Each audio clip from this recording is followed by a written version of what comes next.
Hi, so I decided to make this video in response to a Quora question in regards to the Chopin Etude Opus Number 1, the Waterfall Etude in C major.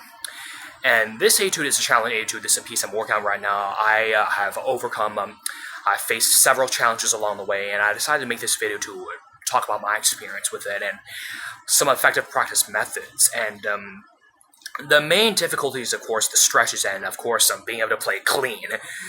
You know, this etude accumulates more raw notes than any other, especially in the right hand. So, without further ado, I'd like to be talking a little bit about some of my tips that I find are very useful in learning this etude, the right hand in particular, and starting off with measure 1 with the C major arpeggio.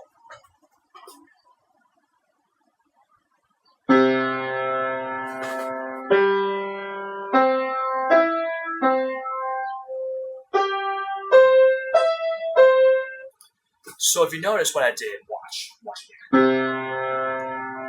What I did is that the minute my second finger touched the key, pushed down the G, my thumb instantly tucked in. Why? Look what happens when my fourth finger contacts the C. My thumb is right above the C, ready to take it. And then when my thumb takes the C, my hand shoots open, and then my second finger rests right on top of the G, ready to take it. And my thumb tucks in again. And now going down.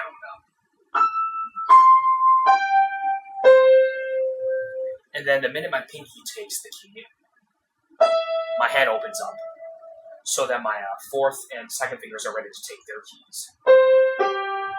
Hand closes. Opens. So this is really just a question of opening and closing your hand. And you mentioned the Quora question that I respond to.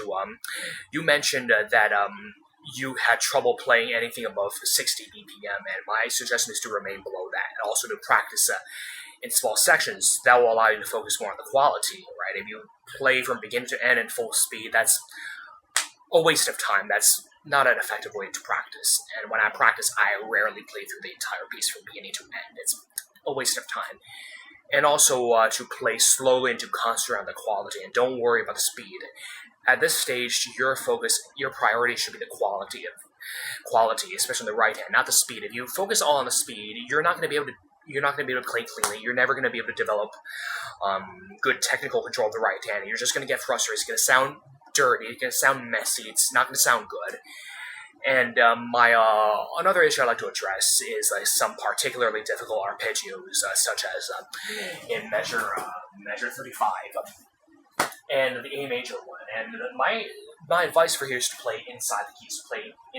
Because watch, my pinky here is on the black keys, and if I were to play out here, I would have to reach for the pinky. That would just cause more hand movement, and which would throw my hand off.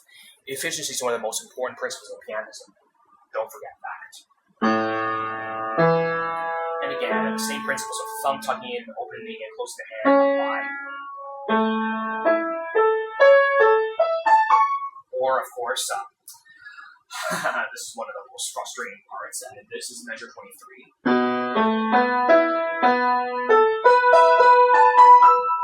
I don't know about your fingering, but for measure 23, I use 1, 2, 3, 1,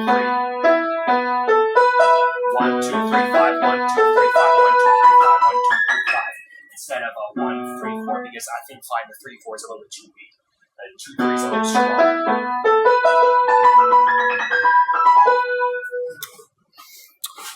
So,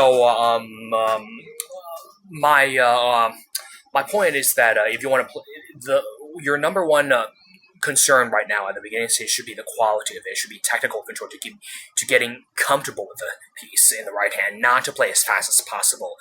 And once you get good control, once good technical control is established, once you know the notes well, the speed will come naturally. Think of this as a flower bud. You don't peel a flower bud, right? You just let the flower bud open by itself. And the same thing, speed, you don't push the tempo.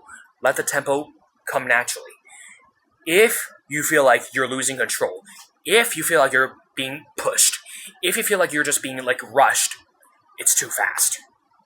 And I would suggest that you play even slower than that. And Am I in favor of metronome work? Absolutely. It can help you play evenly. It can help you keep a steady tempo. But also, it's important that you don't focus on pushing the speed as fast as possible.